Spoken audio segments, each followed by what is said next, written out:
Bismillahirrahmanirrahim. Assalamualaikum warahmatullahi wabarakatuh. Alhamdulillahillazi anzala ala abdihil kitaba wa lam yaj'al lahu iwaja. Alhamdulillahillazi anzala minas sama'i ma'an fa akhraja bihi azwajan min nabatin. Asyhadu an la ilaha illallah wahdahu la syarikalah wa asyhadu anna Muhammadar rasuluhu la nabiyya wa la rasulu ba'dah amma ba'd. Bismillahirrahmanirrahim. Perkenalkan, nama saya Fatimah Az-Zahra dari program studi Ilmu Al-Quran dan Tafsir. Hendak mengerjakan tugas untuk memenuhi tugas UTS Islamic Worldview dari mata kuliah Islamic Worldview yang diampu oleh Al-Mukarram Al-Ustadz Dr. Kiai Haji Ahmad Alim LCMA, yang insya Allah akan ada 9 pokok pembahasan pada pembahasan kita kali ini. Maka apa sajakah pokok-pokok pembahasan kita pada kali ini? Maka marilah kita lanjut kepada pokok-pokok pembahasan kita. UAS Islamic Worldview, yang pertama ada konsep kebenaran absolut, yang kedua problematika manusia dan penyimpangnya, 3 konsep alam, seni dan budaya, 4 konsep ilmu, 5 bahaya diabolisme pemikiran, 6 konsep Tuhan dalam perspektif Islam, 7 tamadun Islam, 8 infiltrasi tafsir, dan yang terakhir konsep kebahagiaan. 1. Konsep kebenaran absolut. Hakikat dari kebenaran atau realitas harus dipahami dari dua sisi arah yang saling berintegrasi selamanya, yaitu dari sisi keimanan dan sisi kehidupan, juga dengan realitas kebenaran yang memiliki dua sisi, yaitu sebagai konsep dan sebagai realitas. Dalam konteks ontologi, kebenaran itu lawannya kebatilan. Dalam Quran Surat Ali Imran ayat 60, kebenaran itu datangnya dari Tuhanmu, karena itu janganlah kamu termasuk orang-orang yang ragu-ragu terhadap kebenaran Allah tersebut. Dan kemudian dalam konteks epistemologi ada istilah dari as-shawab yang artinya benar dan al-khoto yang artinya salah. Ada istilah as-sahih dan al-fasad atau ada sesuatu yang valid dan invalid yang biasa digunakan di dalam budaya dalam status sebuah hukum. Atau ada istilah as-shadiq dan al-kadzab yang biasa digunakan dalam bahasa lisan untuk menunjukkan kebenaran secara spesifik dari segi ucapannya. 2. Problematika manusia.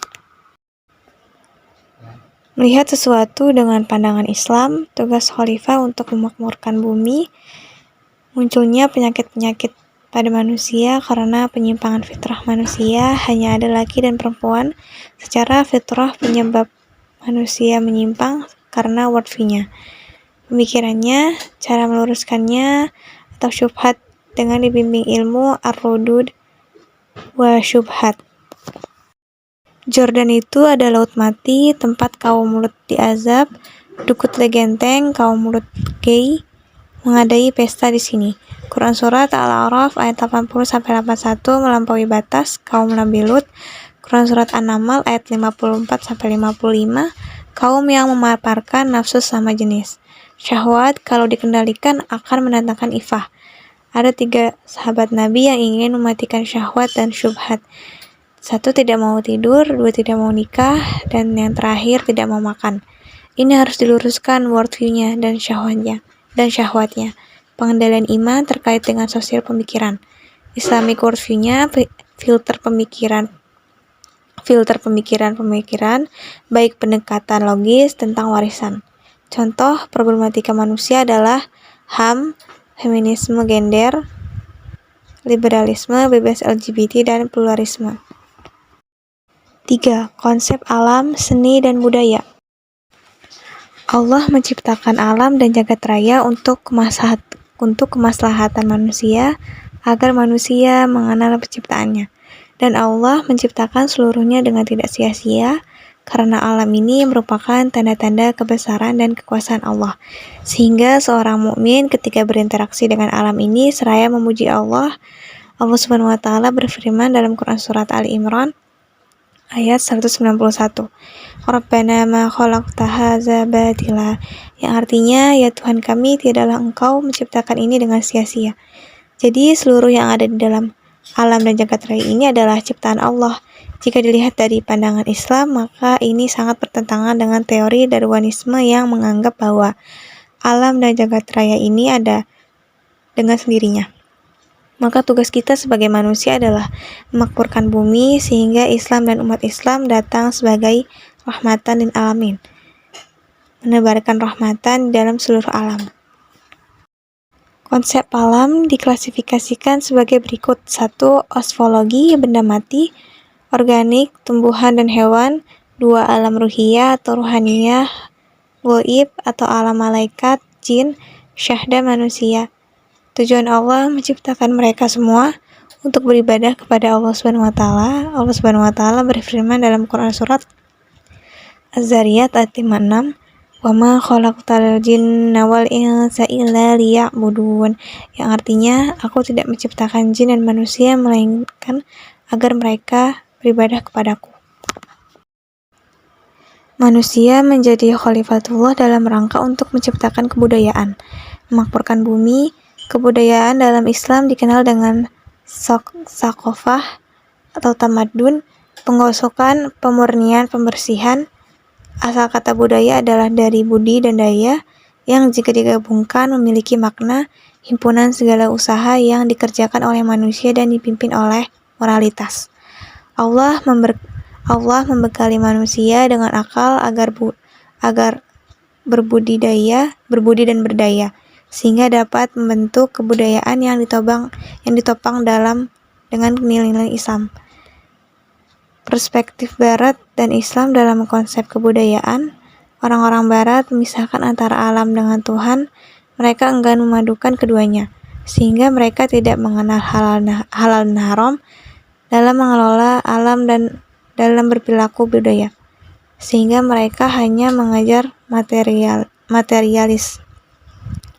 Sedangkan umat Islam meyakini adanya Tuhan dan alam ciptaan Tuhan, akan tetapi tidak bisa dipungkiri bahwa setiap manusia tidak terlepas dari mencari kebahagiaan material.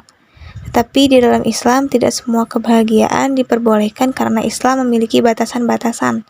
Contohnya, menuruti nafsu zina adalah salah satu contoh kebahagiaan duniawi. 4. Konsep ilmu. Keutamaan ilmu. 1. Tidak pernah terjadi pergeseran paradigma. 2. Tanda atau petunjuk indikasi seseorang. 3. Menghimpun semua hakikat ilmu. Innamal ilmu ma qama alaihi dalil. Ilmu adalah yang bersandar pada dalil. 1. Dalil nakli. 2. Dalil akli. Menurut al-atas, ilmu merupakan sesuatu yang tidak terbatas karenanya tidak memiliki ciri-ciri perbedaan khusus. Klasifikasi ilmu menurut Al-Ghazali. 1. Ilmu syar'iyah, ilmu yang berasal dari para nabi dan rasul. 2. Ghair syar'iyah, semua ilmu yang di luar pengertian ilmu syar'iyah. 5. Bahaya diabolisme pemikiran. Istilah diabolisme ini telah dipopulerkan sejak lama oleh para akademisi dan juga ilmuwan. Salah satu dosen Darussalam Goutor, yaitu Dr. Samsudin Arif, telah menuliskan buku yang membuat tentang diabolisme. Diabolisme adalah yang berkaitan dengan gaya, pemikiran, watak, perilaku yang menyerupai iblis. Adanya was-was atau bisikan-bisikan setan yang kemudian dimasukkan ke dalam jiwa manusia sehingga menjadi menyimpang. Menyimpangnya manusia dari jalan kebenaran atau dari jalan Allah Subhanahu wa taala menyebabkan dirinya tersesat, ragu-ragu, lupa akan akhirat dan mudah tergoda dengan hal-hal yang sifatnya pragmatis. Oleh karena itu, mengenal hakikat diabolisme adalah penting karena jika seorang tidak mengenal kesesatan, maka akan tersesat dengan secara tidak sadar dan tidak bisa keluar darinya. Perlunya kita mengenal tentang diabolisme yakni agar kita lebih waspada, bukan malah menirunya. Maka dari itu, disinilah pentingnya di mana kita harus mempelajari diabolisme. Faktor-faktor penyebab diabolisme. Faktor pertama yakni syubhat. Syubhat artinya adalah keraguan. Seseorang yang berada di keraguan-keraguan atau syubhat itu terjadi karena kurangnya ilmu, pengetahuan, dan wahyu. Sedangkan dalam Islam, pemikiran itu harus jelas, tidak boleh abu-abu. Harus hitam atau putih, tidak boleh ada abu-abu. Orang yang sudah jatuh di dalam perkara yang syubhat, maka dia sudah jatuh kepada perkara yang haram. Syubhat ada 4. 1. Syubhat orientalis, yaitu pemikiran-pemikiran yang dimasukkan melalui pemikiran orang barat. 2. Syubhat sekularisme, yaitu memisahkan agama dari kehidupan. Gerakan sekularisasi lahir di Eropa yang dilatar belakangi oleh trauma sejarah dan berkembang melalui penjajahan. 3. Syubhat liberalisme, yaitu pemikiran untuk mencampur adukan agama dan menganggap semua agama itu sama. 4. Syubhat ateisme, yaitu tidak percaya sama sekali terhadap Tuhan atau komunisme, dan mereka percaya bahwa Tuhan itu sudah mati. Faktor yang kedua yakni syahwat. Syahwat adalah perilaku yang berlebihan, kesenangan yang diingini manusia, seperti syahwat perilaku yang berlebihan atau istilah zaman sekarang ya, itu namanya flexing. Hal seperti ini tidak diajarkan dalam agama Islam karena bertentangan dengan Quran Surat Al-Isra ayat 27. Innal mubadzirina kanu ikhwanasy syayatin. Sesungguhnya orang-orang yang boros itu adalah saudaranya syaitan. Faktor yang ketiga yakni mengikuti jejak setan. Quran Surat An-Nur ayat 21. Ya ayyuhalladzina amanu la tattabi'u khutuwatis syaitan wa may yattabi' khutuwatis syaitan fa innahu ya'muru bil fahsya'i wal munkar. Yang artinya, wahai orang-orang yang beriman, janganlah kamu mengikuti langkah-langkah setan. 6. Konsep Tuhan dalam perspektif Islam. Konsep Tuhan ini berkaitan dengan ideologi kaum liberal yang salah kaprah di dalam memahami konsep Tuhan. Bagi orang liberal yang menganggap setiap agama merupakan ekspresi keimanan terhadap Tuhan yang sama, ideologi orang-orang liberal itu semua agama dianggap sama. Mereka juga tidak bisa membedakan mana yang syirik dan mana yang tauhid. Untuk memahami konsep Tuhan itu setelah bisa memahami bahwa Allah adalah Esa, Allah penguasa, kita punya kewajiban mengesahkan dalam beribadah karena itu tugas kita. Iyyaka na'budu wa iyyaka nasta'in. Semua kehidupan itu hanya untuk Allah Subhanahu wa taala, tidak bisa dipisahkan antara hubungan rububiyah dan uluhiyah. Contohnya, orang yang bersandar kepada selain Allah seperti laba-laba yang bersandar kepada sarangnya. Jika kena angin lain akan hancur, terkoyak atau rusak, dan membangun peradaban itu berangkat dari keyakinan kepada Allah Subhanahu wa taala dalam kehidupan. Konsep Tuhan ini berkaitan dengan ideologi kaum liberal yang salah kaprah di dalam memahami konsep Tuhan. Bagi orang liberal yang menganggap setiap agama merupakan ekspresi keimanan terhadap Tuhan yang sama, ideologi orang-orang liberal itu semua agama dianggap sama. Mereka juga tidak bisa membedakan mana yang syirik dan mana yang tauhid. Konsep Tuhan ini adalah Esa, bukan Trinitas atau bukan banyak yang bisa disekutukan. Sebagaimana Tuhan dalam perspektif budaya, ini merupakan perbedaan yang sangat mendasar, tentu tidak bisa dipertemukan atau dicampur adukan karena tidak akan pernah bertemu. Quran Surat Al-Ikhlas ayat 4, Quran Surat Ali Imran ayat 64, Quran Surat At-Taubah ayat 4. Konsep Tuhan harus menjadi ruh dalam kejiwaan manusia. Memandang konsep Tuhan dalam perspektif budaya nanti akan terjadi spekulasi atau pemahaman yang ujungnya terjadi kesyirikan. Memandang konsep ini harus dalam perspektif yang absolut berdasarkan wahyu. Misalkan dalam Quran Surat Al-Ankabut ayat 61, siapakah yang menciptakan langit dan bumi dan menundukkan matahari dan bulan? Tentu mereka akan menjawab Allah.